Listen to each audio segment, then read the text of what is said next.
मैं परमेश्वर का बहुत धन्यवादी हूँ। परमेश्वर ने मुझे शुभ अवसर दिया कि इस जूम मीटिंग के माध्यम से मैं परमेश्वर के वचन को साझा कर सकूं।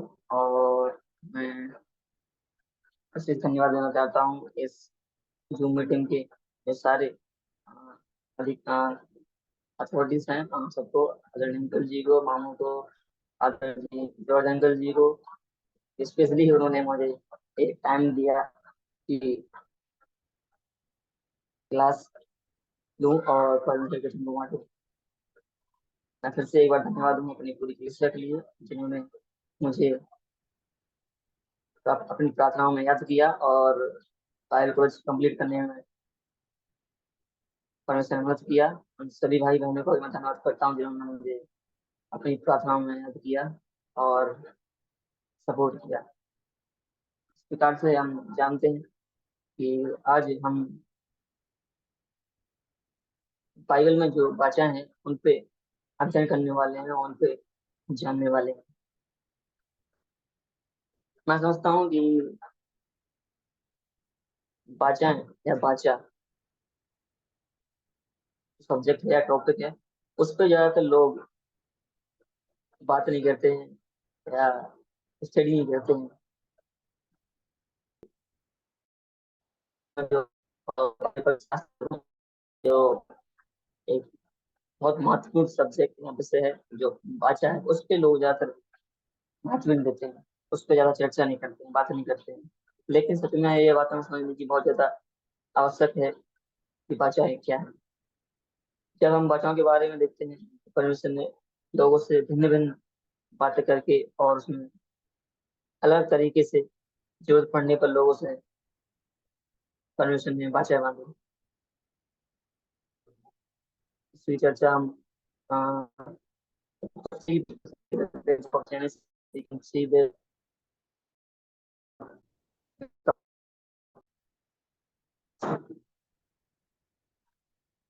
लेकिन हमें यह बात बहुत ज्यादा समझने की जरूरत है किस प्रकार परमेश्वर ने पाचा बांधी और पुराने नियम में किस प्रकार से पाचा बांधी जाती थी और क्यों बांधी जाती थी, और बाचा बांधने का उद्देश्य क्या था, क्यों हमें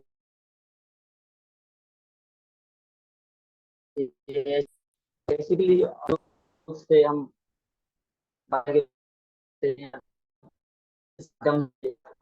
बचाओं की स्टडी करके हम इस बात को दे सकते हैं किस प्रकार से परमेश्वर की सृष्टि, जो परमेश्वर ने अपनी सृष्टि की, लोगों को बनाया, तो परमेश्वर और उस सृष्टि में जो लोग रहते हैं उनके लोग बीच, परमेश्वर के लोगों और परमेश्वर के बीच में संबंध दर्शाती है। इस बात की हम इस विषय पर चर्चा करते हैं। हम अगर पूरी पवित्र शास्त्र में या बाइबल में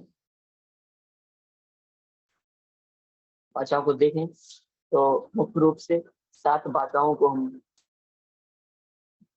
पवित्र शास्त्र में देखते हैं। और पहली भाषा जो हम देखते हैं वो है, अगर इंग्लिश में बोलेंगे तो एडमिक कवेनेंट होगा, और हिंदी में होगा तो साधारण से अगर आप चाहे लिख सकते हैं। पहली भाषा जो है वो है आदमवादी भाषा। नूह, प्रथम आदम के साथ भाषा बांधी, उसके बाद नूह, और समय के आवश्यकता अनुसार वह अब्राहम के साथ, अब इसलिए हम उसको अब्राहमवादी भाषा बोलते हैं। और एक फिलिस्तीनवादी भाषा है या एक रिडम्शन की भाषा जो चौथी भाषा है, उसको लोग बोलते हैं। और एक मूसा के साथ भाषा बांधी जो मूसावादी भाषा कहलाती है। और दाऊदवादी भाषा है, डेविडिक कवेनेंट।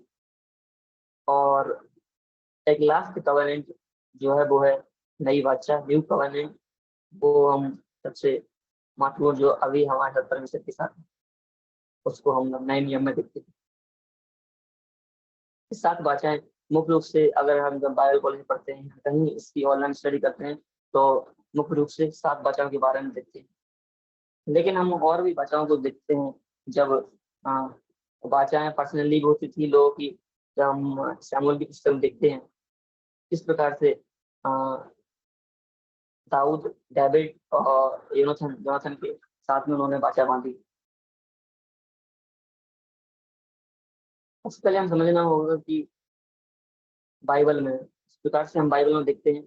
फिर मैं इंट्रोडक्शन पे तौर पे इस पहले क्लास में आधा टाइम इंट्रोडक्शन के लिए लेना चाहूंगा। अगर हम बाइबल में देखें अभी हम समझते होंगे कि बाइबल में दो नियम है, एक तो है नया नियम और पुराना नियम। पहले पुराना नियम है, उसके बाद नया नियम है। इंग्लिश में हम देखते हैं तो लिखा है new testament and old testament. Testament का मतलब क्या होता है? अगर हम इंग्लिश में देखते हैं टेस्टामेंट, हिंदी में टेस्टामेंट का मतलब होता है समझौता। समझौता मीन्स कॉन्ट्रैक्ट या कवेनेंट या एग्रीमेंट बोल सकते हैं, लेकिन एग्रीमेंट या कॉन्ट्रैक्ट टाइप का शब्द बाइबल में यूज नहीं हुआ है, उसकी बजाय कवेनेंट शब्द का इस्तेमाल हुआ है। इसलिए हम कवेनेंट मतलब वाचा को बोलते हैं। मतलब टेस्टामेंट का मतलब होता है, हम देखते हैं ओल्ड टेस्टामेंट है और न्यू टेस्टामेंट। इसका मतलब हो गया नई बाचा और पुरानी बाचा। पुराने नियम में देखते हैं उसका मतलब है पुरानी बाचा, पुराना कॉन्ट्रैक्ट और एग्रीमेंट, और नया एग्रीमेंट और नई बाचा।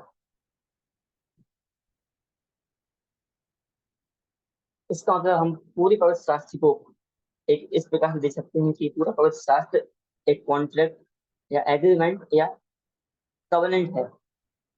जो हम पवित्र शास्त्र अपने हाथों में लिए रहते हैं वो एक बाचा है जो परमेश्वर और उसके लोगों के बीच में है। आज हम और बाचा है उसके बारे में हम देखेंगे।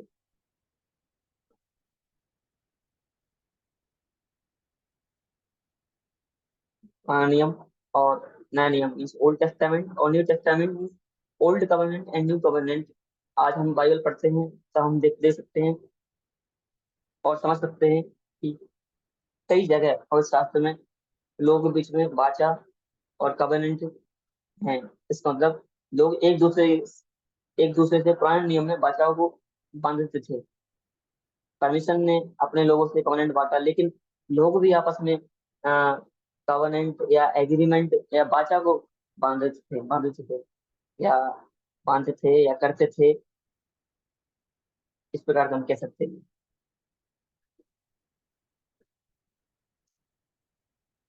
लेकिन पुराने नियम में जो एग्रीमेंट या वाचा होती थी वो बड़े ही मजबूत तौर पे होती थी। उनकी कुछ नियम, कायदे, कानून होते थे। जिस प्रकार से हम एक मैं उदाहरण के लिए बोलना चाहूंगा। अगर हम सभी जो यहाँ पर भी सभी सुन रहे हैं, अगर सभी लोग फेसबुक या इंस्टाग्राम यूज करते होंगे, जब हम अपना अकाउंट उसमें खोलते हैं तो उसमें सबसे पहले ऑप्शन के हमारी डिटेल्स भरने के बाद उस पर टर्म और कंडीशन का एक ऑप्शन नीचे आता है। जब तक हम टर्म एंड कंडीशंस को फॉलो नहीं करेंगे तब तक हम अपना account हो सकते हैं। इसी प्रकार से भाषा बांधने के पुराने नियम में कुछ तौर तरीके होते थे, टर्म कंडीशंस होते थे, लेकिन वह बहुत ही कठिन और टफ होते थे। इस प्रकार से नहीं जिस प्रकार से अगर हम सोच रहे हो कि अभी के समय में इस प्रकार से अभी भी कई लोग अभी भी सोच रहे होंगे कि अभी भी तो भाषा या एग्रीमेंट होते हैं लोगों के बीच में। अभी लोग एग्रीमेंट जो करते हैं आपस में, कई जो चीज को लेन देन करते हैं उसके बीच में कॉन्ट्रैक्ट होता है, एग्रीमेंट होता है, भाषा होती है। लेकिन इतनी बार लोग एक दूसरे एग्रीमेंट तोड़ देते हैं। हमारी भाषाएं आज की नई भाषाएं जो और पुरानी की भाषाएं जो पुराने नियम में की जाती थी उसकी तुलना में कुछ भी नहीं है। इस पे उसकी तुलना आज की भाषाओं की तुलना हम पुरानी भाषाओं से नहीं कर सकते हैं। जब हम कोई भी काम लीगली तरीके से करते हैं आज के समय में, तब हमारे साथ एक कॉन्ट्रैक्ट साइन होता है, तभी उसके बाद कोई समझौता लीगली कर सकते हैं। लेकिन कॉन्ट्रैक्ट या एग्रीमेंट की टर्म एंड कंडीशन होती है वो फॉलो करनी थी, वो करनी थी। और जब हम देखते हैं टर्म कंडीशन के बारे में, तब हम समझ जाते हैं कि हमको सारी शर्तें मालूम है। जब हम बाचा बांध रही हैं तो हमको सारी शर्तों को पूरा करना होगा, टर्म कंडीशंस फॉलो करने होंगे। उसी के बाद हम बाचा बांध सकते हैं। तो बाचा हम भली भली भली बात ही जानते हैं कि बाचा एक ही लोग के बीच में नहीं हो सकती है, उसके लिए दो लोगों की जरूरत होती है। कवर्नेंट एग्रीमेंट या कॉन्ट्रैक्ट दो लोगों के बीच में होता है। इस प्रकार से परमेश्वर ने अपने लोगों के साथ एग्रीमेंट मीन्स कवर्नेंट बाचा बांधी। इसलिए इससे इसी प्रकार से हमारे समय भी दो लोग की अ, नियम देखते हैं कि लोगों के पास कागज पेपर वाले एग्रीमेंट या कॉन्ट्रैक्ट नहीं होते थे, लेकिन उनके बीच में एक एग्रीमेंट या कॉन्ट्रैक्ट, इस मतलब इस प्रकार से हमारे पास कागज पेपर या डॉक्यूमेंट्स के तौर पे एग्रीमेंट होते हैं, कॉन्ट्रैक्ट होते हैं या बातें होती है। पिछले समय में कागज या डॉक्यूमेंट्स तौर पे कोई कॉवेनेंट या बाचा नहीं होती थी। इसका मतलब ये नहीं है कि उस समय कागज या डॉक्यूमेंट्स नहीं थे तो उस समय बाचा नहीं होती थी, बाचा होती थी। लेकिन उस समय के कॉन्ट्रैक्ट या बाचा बांधने के तरीके, तौर तरीके बड़े अलग होते थे। मुझे लगता है कि British course complete second day मैंने साथ कंप्लीट किया, तब मैं पनकलिसिया में आया था। तभी मैं इसी टॉपिक से एक छोटा सा संदेश अपनी कलिसिया में दिया था। जब जितना मुझे ज्ञान था उस समय मैंने किया था, लेकिन आज मुझे कल मौका दिया है थोड़ा 1 घंटे के लिए, तो आज थोड़ा बड़े डीप तरीके से गहराई से इसका अध्ययन कर रहे हैं। पुराने समय में लोग एग्रीमेंट कॉन्टेक्ट करते थे, लेकिन आज की तरह नहीं थे। आज के हमारे कागज हैं, डॉक्यूमेंट्स हैं। पुराने नियम थोड़े, नियम कायदे कानून थोड़े अलग थे। अगर हम कॉवेनेंट का मतलब देखते हैं, क्योंकि हम जानते हैं कि पुराना नियम जो इब्रानी भाषा में लिखा गया है और नया नियम यूनानी भाषा में। इसलिए अगर हम इब्रानी भाषा में कॉवेनेंट के लिए शब्द देखते हैं तो वहाँ बेरिज वर्ड का इस्तेमाल किया गया है, बेरिज, जिसका मतलब होता है, अगर इंग्लिश में बोलेंगे तो इसका मतलब होगा, बेरिज मतलब टू कट ए कॉवेनेंट, मतलब बाचा को काटना। बाचा को काटना मतलब, अब भाषा बाचा की परिभाषा इस प्रकार से होगी कि खून या लहू बहाकर बाचा को पूरा करना। हम देखते हैं कि लोगों को जो बाचा पूरा, अब इस प्रकार की परिभाषा बनती है। मैं एक छोटी सी स्टोरी सुनाना चाहूंगा। मुझे लगता है कि हम सबको अ, बड़ी अच्छी तरीके से इस माध्यम से, इस स्टोरी के माध्यम से ये कॉवेनेंट की जो प्रोसेस है वो समझ में आ सकता है। जब मैं इस स्टोरी को, जब मैं बहुत दिनों पहले एक पुस्तक को पढ़ा था, और वो ऑनलाइन पुस्तक पढ़ा था मैं, ई बुक, तब मैंने इस अपनी इस कहानी को अ, लिखा था अपनी डायरी में। 1877 में हेनरी मार्टिन करके एक व्यक्ति था। वह एक कंपनी में अखबार छापने का काम करता था और एक जर्नलिस्ट था और रिसर्च करता था। उसे एक मिशन में अफ्रीका भेजा जाता है। उसका मिशन ये था कि उसे एक प्रचारक को ढूंढना है, क्योंकि अफ्रीका में एक प्रचारक गया था और वह कई सालों से अफ्रीका से वापस लौट के नहीं आता है। इस मिशन से इस हेनरी मार्टिन को वहां भेजा जाता है और भेजा जाता है और उस प्रचारक को ढूंढता है। उस प्रचारक का नाम था डॉक्टर डेविड लिविंगस्टोन। वे अच्छे, बड़े अच्छे प्रचारक थे। और जब हेनरी डेविड लिविंगस्टोन प्रचारक जो थे उनको ढूंढता है, तब वह उनकी खोज करता है। सब जगह ढूंढता है उनको, लेकिन उनको वो आ, आ, पानी पा मतलब सर्च नहीं कर पाता है। जब हेनरी 1871 हो गया, तो 4-5 साल उनको बीत गए। 1871 में प्रचारक वो उनको ढूंढता हुआ ढूंढ लेता है। और लेकिन इन कुछ सालों में, जो साल बीते हैं, इन कुछ सालों में वह बाचा का मतलब समझ गया था वहां अफ्रीका में रह करके। क्योंकि उन कुछ बीते सालों में उसके साथ कुछ ऐसी घटनाएं घटी कि वो बाचा का पूर्ण रीति से मतलब समझ गया। क्योंकि उनके सालों में जब हेनरी अ, डेविड लिविंगस्टोन को जब ढूंढ रहा था, तो कुछ व्यक्तियों से उसकी मुलाकात हुई। उसका सामना एक बड़े कबीले के लोगों से हुआ। जब वह जंगल में भटक रहा था, उन सबको ढूंढ रहा था, तब उसका एक सामना एक अच्छे शक्तिशाली कबीले के साथ हुआ। तब हेनरी का ट्रांसलेटर उसके साथ था, क्योंकि वह अफ्रीका के लोगों की भाषा जानता नहीं था।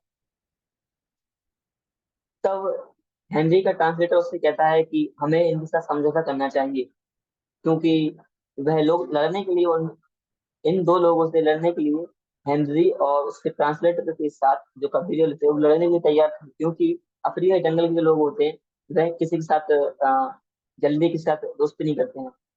लेकिन उनके साथ हेनरी ने समझौता करने की कोशिश की, क्योंकि अदरवाइज वो उनको मार देते। इसलिए उन्होंने उसका समझौता किया। तब वो कबीले के मुखिया साथ मिले, और मुखिया के कबीले के जो मुखिया था, उन्होंने ट्रांसलेटर से बात करके उसको समझाया और बताया कि अगर आ- आपको हमको समझौता समझौता करना है, तो हमको एक दूसरे को देना होगा। तो कबीले वाले जो लोग थे, उनके पास तीर कमान और भाला हुआ करते थे, भाला। हम भली हो जानते हैं सभी लोग, टीवी पिक्चर और मोबाइल देखते हैं, सबको भाला मतलब एरो मालूम होगा। और जो हेनरी था वो तो एक अच्छा पढ़ा लिखा व्यक्ति था। उसको सब कुछ आता था, ज्ञान था, अच्छी सब बातें समझता था, दिमाग था, उनसे ज्यादा चतुर था। लेकिन उस समय उसकी चतुराई काम नहीं आई, क्योंकि उसको कुछ उनको देना था। वो एक दूसरे में कुछ एक्सचेंज करते, इस प्रकार से होता हुआ नहीं, या बाचा एक दूसरे से बांधते। हेनरी के पास उस समय कुछ नहीं था, सिर्फ एक उसके पास, उसके ट्रांसलेटर के पास एक बकरी थी। तब उन्होंने निर्णय लिया कि हम अपनी बकरी तुम्हें देंगे, और जो बाचा कबीला वाला जो मुखिया था वो उसको अपना एक भाला देगा। इस प्रकार से जो हेनरी जो है वह बहुत दुखी था। क्योंकि जो हेनरी है जो अपनी बकरी का दूध पिया करता था, क्या, क्योंकि जंगल में रहता, वहां कोई फूड मिलता था, मांस खाता था और दूध पिया करता। अब उसकी बकरी वो उन कबीले वालों को दे रहा है, तो इस प्रकार से वे दूध भी वो नहीं कर पाएगा, दूध नहीं पी पाएगा। इस कारण वो बहुत दुखी था, क्योंकि वह और कोई खाना खाता नहीं था जिस प्रकार से कबीले वाले खाते थे। लेकिन कबीले वालों ने उनको अपना एक भाला दिया। जब उन्होंने उसको भाला दे दिया, तब हेनरी वहां से उस भाले को लेकर जा रहा था, क्योंकि उन कबीलों वालों ने समझौता करने के बाद उसको जाने दिया। इसके बाद जो घटना घटी, उसके बाद वह अच्छी रीति से बादशाह का मतलब, कवर्नेंट का मतलब समझ गया, उसकी सामर्थ्य समझ गया। जब हेनरी वहां से जा रहा था, तब वह एक स्थान पर पहुंचा जहाँ पे भी कुछ लोग रहते थे, छोटे, उस कबीले से भी छोटे कुछ लोग रहते थे। वह वहां गया, और जब वह भाले को लेकर निकल रहा था, तब लोगों ने उसके हाथ में, वो छोटे कबीले के लोगों ने जंगल में थे, उन्होंने उसके हाथ में वह भाले को देखा। और उस भाले को देखने के तुरंत ही बाद वह सभी लोग उसके आगे झुकने लगे, क्योंकि वह उस भाले को पहचानते थे। क्योंकि वह भाला जो था वहां के सबसे बड़े कबीले के मुखिया का भाला था। इस प्रकार से उन्होंने अपनी एक दूसरे से बाचा बांधी। इसी प्रकार से हम और भी बाइबल में जब हम बाचा देखते हैं कि लोग जो हैं अपनी चीजों का अदला बदली करके एक दूसरे को दे करके बाचा बांध देते हैं। जहाँ हम देखते हैं कि अ, पहला सामुएल उसका 18 अध्याय उसका 3 से 4 तक जब हम पढ़ेंगे तो हम क्या देखते हैं, कोई भी भाई बहन पहला सामुएल उसका 18 से 3 से 4 तक कोई पढ़ ले। तब योनातन ने दाऊद से वाचा बांधी, क्योंकि वह उसको अपने प्राण के बराबर प्यार करता था। और योनातान ने अपना बाग जो वह स्वयं पहने था उतार कर अपने वस्त्र समेत दाऊद को दे दिया, वरन अपनी तलवार और धनुष और कटी बंद भी उसको दे दिए। बहुत बहुत धन्यवाद भाई। इस प्रकार से हम देखते हैं कि दाऊद और योनाथन एक दूसरे के साथ बाचा बांधते हैं। अपना कोट देना का मतलब यहाँ होता है कि आज से मेरी पहचान तेरी पहचान हो गई। जो यहाँ पे जो कोट है, तो चोंगा या हम उसको जो ऊपर पहनने वाला वस्त्र उसका है, उसने दूसरे को दे दिया। मतलब वह दर्शा रहा है कि मैं अपनी सामर्थ तुझे देता हूँ। इस प्रकार से और भी कई जगह पर्सनली लोग भाषाओं को बांध देते थे।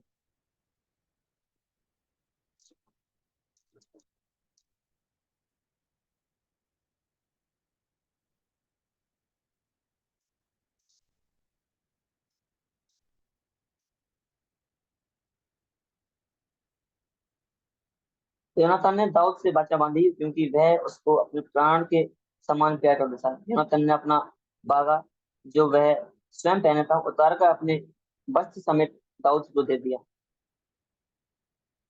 योनातान ने अपना वस्त्र जो वह ऊपर बागा जो पहना था अपने वस्त्र को दाऊद को दे दिया। हम हर जगह इस चीज को देखते हैं कि इस बात को हम ज्यादातर बुक किताबों में और ज्यादातर अध्यायों में इस चीज को देखते हैं। कई कुछ ही जगहों पर इस टाइप की वर्ड्स हमें और वचन देखने को मिलते हैं कि वह यह इस चीज को दर्शा रहा है कि मेरी पहचान सही सामर्थ्य मैं तुझको देता हूँ। इस प्रकार से उन्होंने आपस में बाचा मान दी। और भी हम देखते हैं कि अपना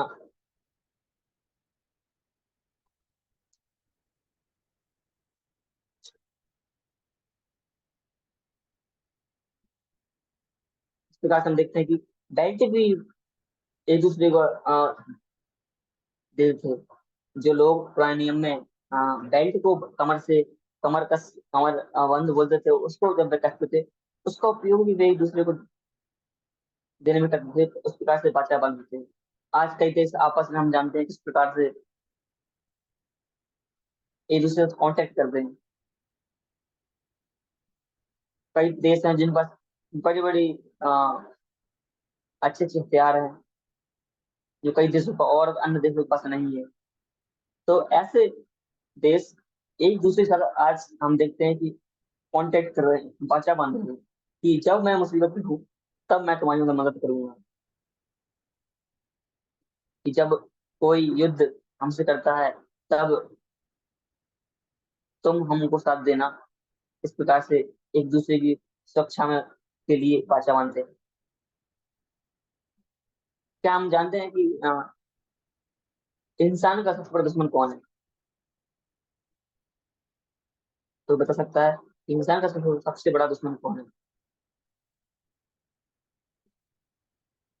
हम जानते हैं कि इंसान का सबसे बड़ा कोई रहेगा शैतान, या इस प्रकार से कहते हैं मौत, मृत्यु, स्वयं मृत्यु इंसान की सबसे बड़ी दुश्मन है। यीशु मसीह का दुश्मन कौन था? शैतान। जब यीशु मसीह ने हमारे लिए मौत का सामना किया और क्रूस के लिए खुद को दे दिया, तब यीशु मसीह ने हमारे साथ वाचा बांधी कि वह हमारी रक्षा करेगा और अपने आप को हमारे लिए दे देगा।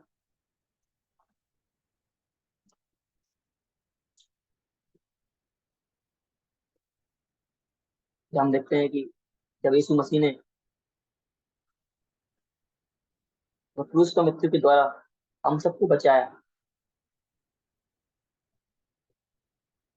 तो हमें पाप से क्षमा मिली। यीशु मसीह ने हमको बचाया। इसी प्रकार जिस प्रकार से आज लोग आपस में देश जो नेशंस हैं एक दूसरे के साथ कांटेक्ट करते हैं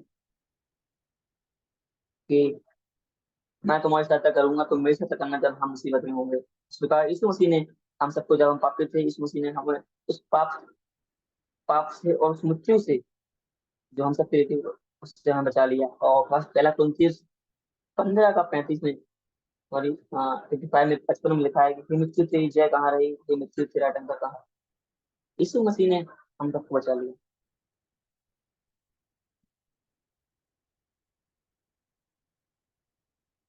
और भी जब हम देखते हैं कि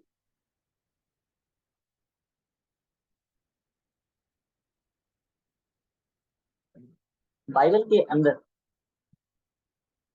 जो बाचा की जो स्टोरी या कहानी हम बोले, कहानी जो स्टार्ट होती है वो स्वयं उत्पत्ति अध्याय 1 से शुरू होती है। अभी तक हमने जो मैंने 7 भाषाओं के बारे में बताया था उसमें से एक भी भाषाओं के बारे में हमने चर्चा नहीं की है, लेकिन अभी आने समय में करेंगे। अभी सब हम इंट्रोडक्शन और समझने की कोशिश कर रहे हैं किस प्रकार से लोग कवनेंट या भाषाओं को बांधते थे और किस प्रकार से उसका उपयोग अपने जीवन में करते थे और किन किन कारणों से और किस प्रकार से लोग भाषा को बांधते थे। जब हम उत्पत्ति अध्याय 1 में देखते हैं किस प्रकार से भाषा की कहानी शुरू होती है, जब परमेश्वर ने मनुष्य को अपनी छवि में बनाया ताकि दुनिया भर में अच्छाई फैलाने में उसके साथ भागीदारी बन सके। परमेश्वर ने आदम और हव्वा को याजक बनाने और पृथ्वी पर अपने उदार शासन और पूर्ण रीति शासन करने के लिए आमंत्रित आमंत्रित किया। जब तक वे उस पर भरोसा करते और उसके साथ साझेदारी रखते थे, तब तक वे अनंत जीवन के आशीर्वाद का आनंद परमेश्वर से ले सकते थे।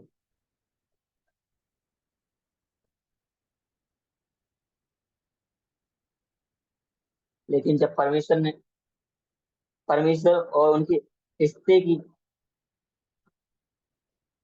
बीच में जब उन्होंने आज्ञा का उल्लंघन किया, जब परमेश्वर ने उनको शर्तें बता दी थी किस प्रकार से उनको रहना है, लेकिन उन्होंने उस चेतावनी को नकारा कि वे अच्छे और बुरे के ज्ञान के पेड़ से ना खाएं, क्योंकि यह मानवता पर मृत्यु का भी शप लाएगा। लेकिन उन्होंने वह किया और वाचा के प्रति अपनी वफादारी की पहली कक्षा में मनुष्य फेल हो गया। इसी प्रकार मनुष्य असफल हो गया। उन्होंने पेड़ से फल खाया, जिससे मानव ईश्वर संबंध, परमेश्वर से के संबंध के साथ दूर हो गया और टूट गया। मानवता में भ्रष्टाचार, मृत्यु आ गई। मनुष्य मृत्यु में डूबता गया। अगर परमेश्वर ने कभी हस्तक्षेप नहीं किया होता तो हम अभी भी मृत्यु के और पाप के दलदल में दबे होते। लेकिन बाइबल में कई जगह पर इस हिस्से के बारे में है कि परमेश्वर मनुष्य के साथ इस टूटी हुई साझेदारी को कैसे सुधार रहा है, परमेश्वर ने कैसे सुधारा है। इस चीज को हम दे सकते हैं जब हम देखते हैं कि 5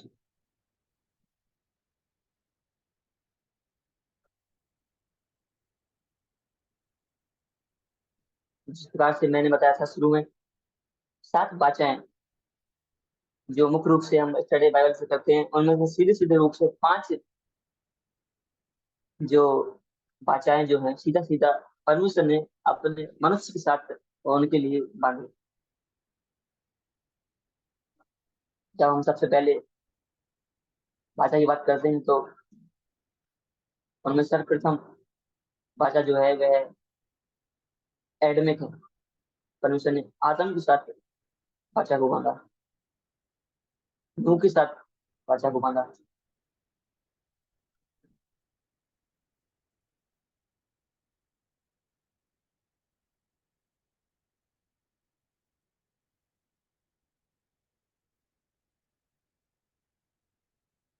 परमेश्वर के बीच और मनुष्य परमेश्वर और मनुष्य के बीच में सीधे सीधे रूप से पांच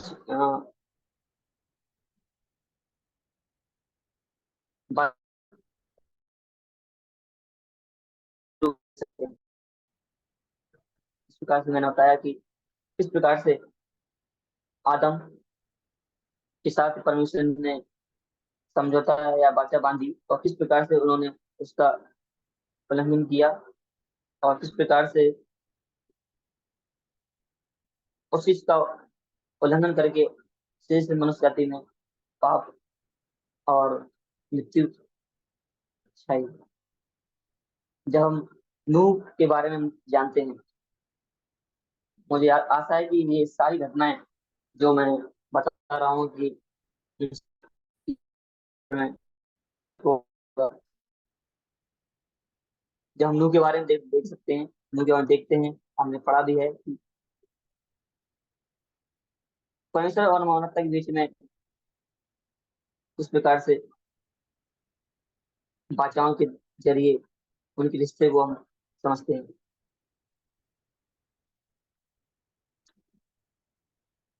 जब हम आदम और हव्वा की कहानी से निकल करके डायरेक्ट जब उसके बाद वाले अध्यायों में कुछ आते हैं, उत्पत्ति 3 अध्याय के बाद हम जब आते हैं, उसके बाद हमको उत्पत्ति अध्याय 4 यानी चैप्टर 4, उसमें हम कुछ और अद्भुत घटनाएं और भयंकर घटनाओं को देखते हैं जो बहुत गंभीर है।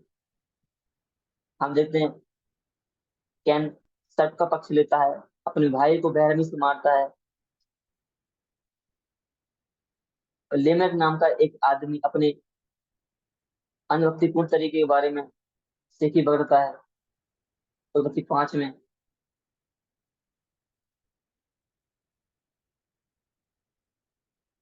जब हम अध्याय 5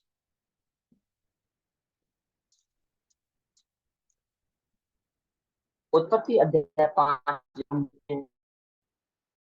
देख सकते हैं कि जिस प्रकार से मैंने बोला, उत्पत्ति अध्याय 3 के बाद जब हम उत्पत्ति 4 में और 5 और 4 के बाद जितने अध्याय हम देखते हैं, उसके बाद कितनी गंभीरता की घटनाएं घटी है, किस प्रकार से पाप और दुष्टता धरती पर रही। जब हम उत्पत्ति अध्याय 5 को देखते हैं, तब शब्द लिखा हुआ है बचनों के आखिरी शब्द में, वह मर गया, वह मर गया। वह मर गया शब्द जो इस्तेमाल किया किया है इस अध्याय में, उत्पत्ति अध्याय 5, इसमें पूरे 32 वचन है। 32 वचन में से 8 बार मर गया शब्द का इस्तेमाल किया गया है। जब हम देखते हैं उत्पत्ति अध्याय 5, उसका वचन 5 में इस वर्ड का इस्तेमाल किया गया है, वचन 8 में, 11 में, 14 में, 17 में, 20 में, 27 में और 31 में। इस प्रकार से हम समझ सकते हैं कि किस प्रकार से मृत्यु छा रही है, भयंकर घटनाएं घट रही हैं।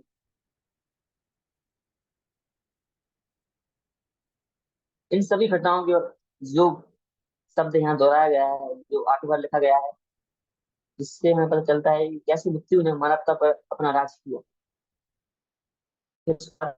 उत्पत्ति अध्याय 6 में एक अजीब कहानी है जिसका उद्देश्य बुराई पर तीव्र प्रत्यय को दिखाती है। इसलिए जब तक हम नूह की कहानी पर आते हैं, तब तक पाप ने पूरी दुनिया को घेर लिया है।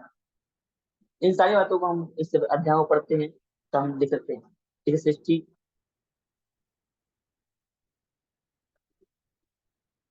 जो सृष्टि परमेश्वर ने बनाई थी,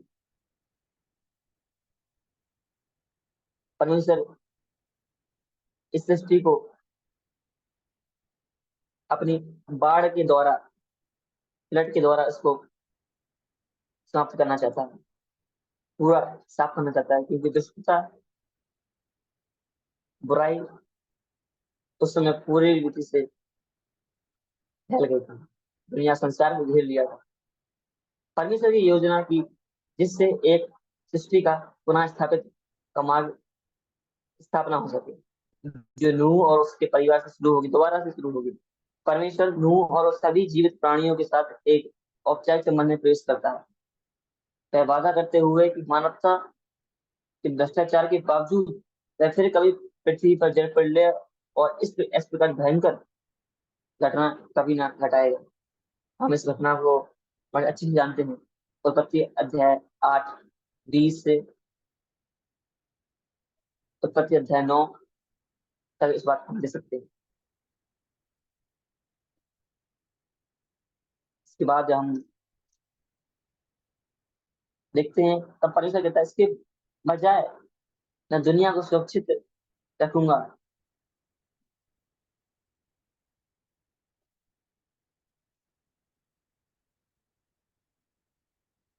और सृष्टि को बचाने के लिए परमिशन है। जब परमेश्वर जब भी चाहता है, हमेशा अपने लोगों की भलाई चाहता है। परमेश्वर हम चाहता है कि लोगों का उद्धार हो, बचाए जाए।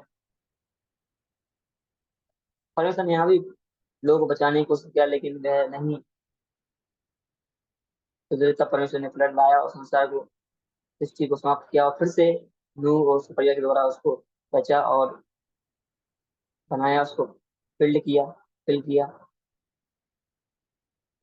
और परमेश्वर अपने बचने के द्वारा वादे के पूरा करने की दिशा में काम करता रहा। फिर परमेश्वर मनुष्य को वह संसार को भरने और उस पर शासन करने में भागीदारी बनाने के लिए फिर से आमंत्रित करता है। और नूह के साथ परमेश्वर की वाचा बिना किसी शर्त के थी। और जब हम इस वाचा के बारे में देखते हैं कि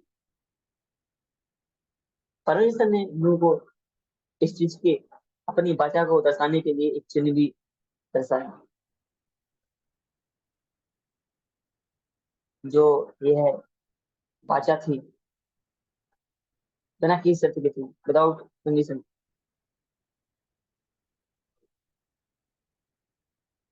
बिना किसी शर्त की परमेश्वर कहीं ना कुछ नहीं चाहता था उनसे। परमेश्वर ने सीधे सीधे सीधे तौर पर उसे वाचा बांधी, बिना किसी शिक्षा के परमेश्वर ने उनसे वाचा को बांधा। उसके बाद उसकी वफादारी का संकेत इंद्रधनुष है। परमेश्वर ने अपनी वाचा को नूह के साथ निभाया, उसको एक चिन्ह दिया, जिसको हम देखते हैं एक धनुष के रूप में। परमेश्वर ने कहा, जब हम उत्पत्ति अध्याय 9 उसका 12 से 17 तक पढ़ते हैं, कोई भाई पढ़ ले, उत्पत्ति अध्याय जेनेसिस चैप्टर 9 वर्स 12 टू 17। फिर परमेश्वर ने कहा, जो वाचा मैं तुम्हारे साथ और जितने जीवित प्राणी तुम्हारे संग है उन सब के साथ भी युग युग की पीढ़ियों के लिए बांधता हूँ, उसका यह चिन्ह है कि मैंने बादल में अपना धनुष रखा है, वह मेरे और पृथ्वी के बीच में वाचा का चिन्ह होगा। Thank you brother. जब हम उत्पत्ति अध्याय 9:13 पढ़ते हैं, लिखा है, मैंने बादल में अपना धनुष रखा है, वह मेरे और पृथ्वी के बीच में वाचा का चिन्ह होगा। वचन 16 में, बादल में जो धनुष होगा, मैं उसे देख के यह सदा की वाचा स्मरण करूंगा, जो परमेश्वर के और पृथ्वी पर के सब जीवित शरीरधारी प्राणियों के बीच में बंधी है। परमेश्वर के वचन से तुम डायरेक्ट समझ सकते हैं किस प्रकार से परमेश्वर ने फेथफुली, विश्वास योग्यता के साथ अपनी वाचा को, जो के साथ जो वाचा बांधी थी, उसको निभाया और उसके लिए एक चिन्ह ठहराया। इसी प्रकार से जब हम दूसरी वाचा में पढ़ते हैं, अब्राहमिक वाचा में, अब्राहमिक कवानेंट के बारे में जब पढ़ते हैं, उसको भी परमेश्वर ने एक चिन्ह ठहराया था। जब हम पढ़ते हैं उत्पत्ति अध्याय 9 में, 11 में, तब इन सब बातों को देखते हैं। उत्पत्ति 12 में इस प्रकार से परमेश्वर ने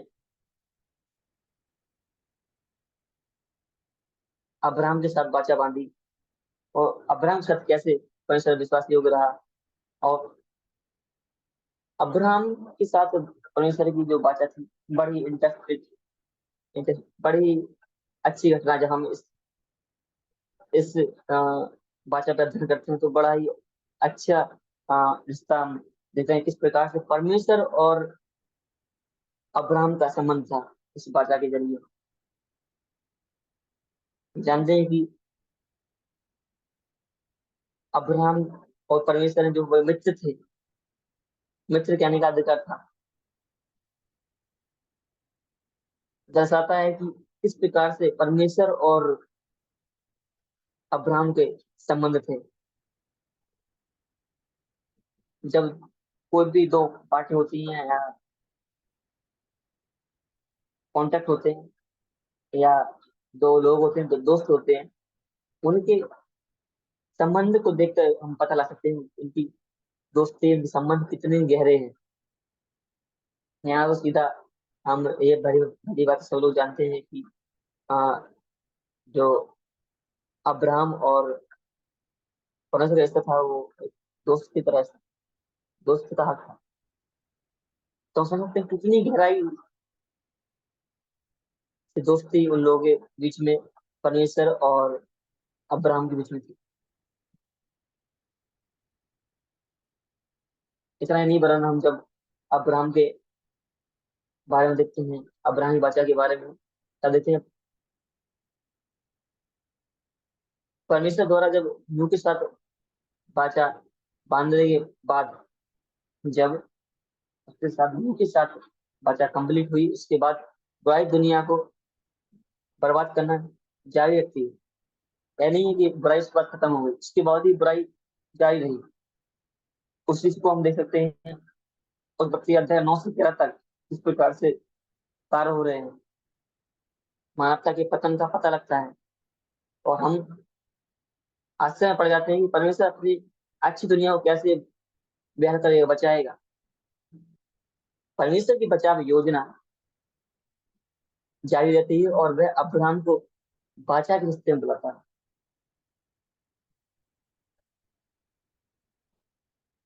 जब हम देखते हैं कि ज्यादातर परमेश्वर जान जाता है कि लोग बचाए जाएं, अभी भी परमेश्वर जब आज के जीवन में, आज के समय में जब हम लोग जी रहे हैं, परमेश्वर चाहता है कि लोगों का उद्धार हो, लोग बचाए जाएं। आज हमारे बीच में एक बाचा बंधी हुई है, जो हम सब विश्वासी लोग हैं। इसके बाचा के बारे में इस बाचा के बारे में हम आगे पढ़ेंगे, और स्टडी करेंगे, समझेंगे, मनन करेंगे कि किस प्रकार से नई बाचा जो प्रभु यीशु मसीह ने और हम सबके बीच में जो है, और उसमें से द्वारा है।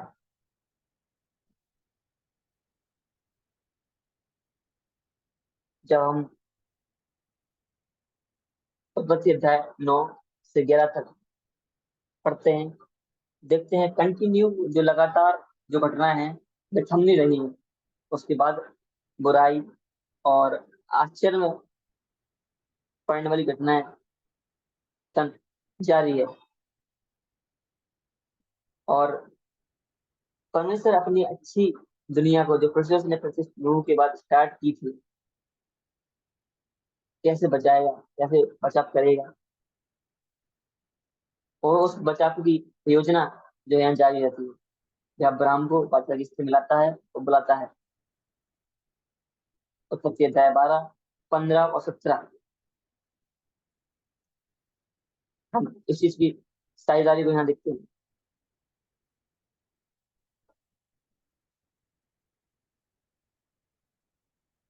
वह अब्राहम से एक विशाल परिवार का पता करता है, ए ग्रेट फैमिली ही मेरे कमांड बुक है।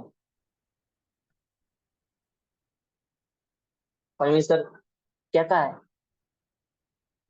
कि वह उसके वंश को बहुत बढ़ाएगा। उससे वादा करता है जो कनान में जमीन का एक टुकड़ा प्राप्त करेगा और सारी मानवता के लिए सार्वभौमिक आशीर्वाद लाएगा। नूह की भाषा की तरह इस भाषा में भी एक भारी संकेत है जो अब्राहम और उसके पूर्वजों के लिए एक चिन्ह है। परमेश्वर ने अब्राहम के पुरुष और उसके लोगों को कहा और आज्ञा दी और उनके लिए वह चिन्ह ठहराया। क्या आज्ञा दी उस चीज को हम उत्पत्ति अध्याय 17 9 से लेके 14 तक पढ़ेंगे। उत्पत्ति अध्याय 9, जेनेसिस चैप्टर 17 वर्स 9 to 14। उत्पत्ति अध्याय 17 9 से 14 तक। फिर परमेश्वर ने इब्राहिम से कहा, तू भी मेरे साथ बंधी हुई वाचा का पालन करना। तू और तेरे पश्चात तेरे वंश भी अपनी अपनी पीढ़ी में उसका पालन करें। मेरे साथ बंधी हुई वाचा जो तुझे और तेरे पश्चात तेरे वंश को पालनी पड़ेगी, सो यह है कि तुम में से एक एक पुरुष का खतना हो। तुम अपनी अपनी खड़ली का खतना करवा लेना। जो वाचा मेरे और तुम्हारे बीच में है, उसका यही चिन्ह होगा। पीढ़ी पीढ़ी में केवल तेरे वंश ही के लोग नहीं, पर जो तेरे घर में उत्पन्न हो वह परदेशियों को रुपए देकर मोल लिया जाए। ऐसे सब पर पुरुष भी जब 8 दिन के हो जाएं, तब उसका खतना किया जाए। जो तेरे घर में उत्पन्न हो अथवा तेरे रुपए से मोल लिया जाए, उसका खतना अवश्य ही किया जाए। सो मेरी वाचा जिसका चिन्ह तुम्हारी देह में होगा, वह युग युग रहेगा। जो पुरुष खतना रहित रहे, अर्थात जिसकी खड़ली का खतना ना हो, वह प्राणी अपने लोगों में से नाश किया जाए, क्योंकि उसने मेरे साथ बंधी हुई वाचा को तोड़ दिया। बहुत धन्यवाद भाई। हमने देखा किस प्रकार से परमेश्वर ने अब्राहम उसके लोगों को आज्ञा दी और कहा तुम में से हर एक व्यक्ति का खतना किया जाए और यह खतना हमारी बच्चा का प्रतीक होगा। और इस खतना का जो परमेश्वर ने आदेश या आज्ञा दी उसका आपको पालन करना है। इसी प्रकार से परमेश्वर ने जब जब अपने लोगों से वाचाएं बांधी, तब परमेश्वर ने उनके लिए आदेश या आज्ञा दी और उनके लिए परमेश्वर विश्वास योग्य हो करके उनके लिए चिन्ह ठहराया। जब हम और भी आगे की बातों का अध्ययन करेंगे तो हम देखेंगे किस प्रकार से परमेश्वर ने लोगों को छुटकारा दिया और कहाँ थे कहाँ लाए और किस प्रकार से परमेश्वर ने उनकी मदद की।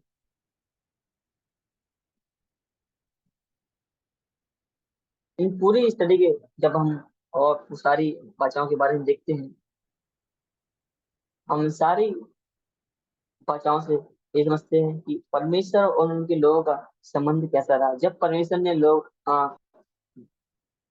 के साथ वाचा बांधी तो किस प्रकार से लोगों ने उसका पालन किया और पालन करके उसका अपने जीवन में कैसे आशीष पाया। जब हम देखते हैं कि अब्राहम के बारे में, जब इन वचनों की जब भाई ने पढ़ा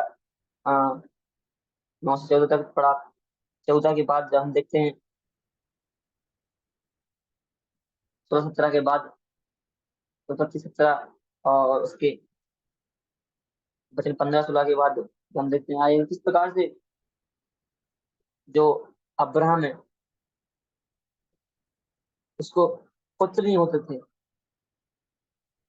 बच्चे नहीं थे अब्राहम को। लेकिन परमेश्वर ने जब बच्चा हो गया तब परमेश्वर ने उसको आशीष दी क्योंकि उन्होंने आज्ञा का पालन किया।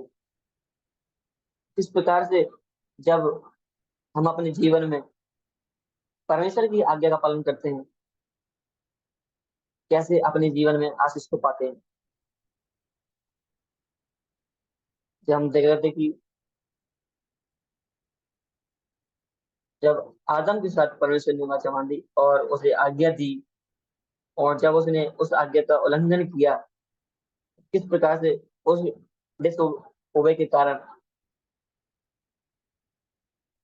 वह नकारात्मक चीज घटना घटी और मृत्यु और पाप कैसे फैल जाती है फैला। लेकिन यही उस घटना के बाद और भी घटनाएं घटी और पाप और भयंकर घटना घटती रही, और तब परमेश्वर ने सोचा कि ज्यादा ही ये चीज हो रही है। तब परमेश्वर ने कुल संसार को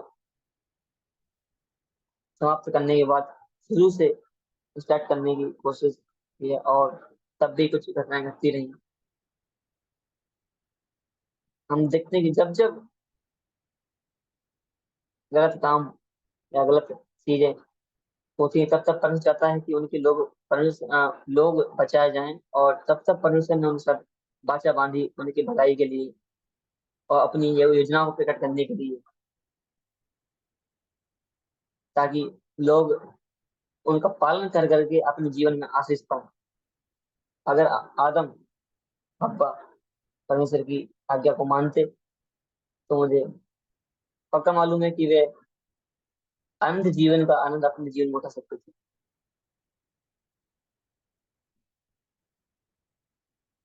इस प्रकार से जब हम अपने जीवन में, हम सभी विश्वासी भाई बहन जब परमेश्वर की आज्ञा को मानते हैं, परमेश्वर की योजनाओं पर चलते हैं, परमेश्वर हमसे क्या चाहता है उस बात को हम समझते हैं, परमेश्वर हमारे जीवन से क्या चाहता है कि उसकी महिमा हो, बड़ाई हो। अगर हम उसके विपरीत में काम करते हैं, डिस ओवे करते हैं, अनाज्ञाकारिता करते हैं अपने जीवन में, तब हम परमेश्वर से दूर होकर के अपने जीवन में विफल हो जाते हैं। लेकिन जब हम अपने जीवन में परमेश्वर की आज्ञा को मानते हैं, वचन को निभाते हैं,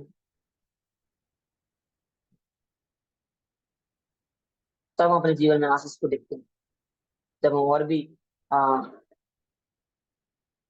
आए की जो बचाव की जो बची हैं और जो हम अध्ययन करेंगे, अभी इन पर भी हम और फिर से चर्चा करेंगे आने वाले समय में और ठीक तरीके से।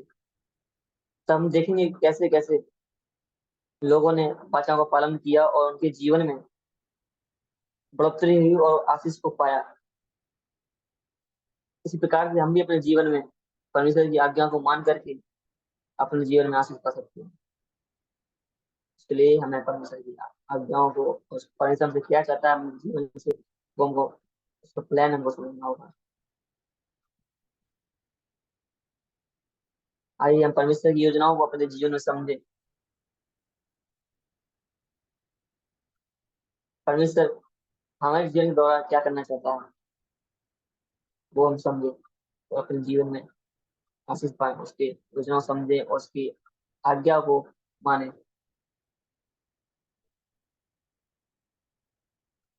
हम सभी लोग अपने आप को परमेश्वर को समर्पण करें। We have to dedicate our life to God,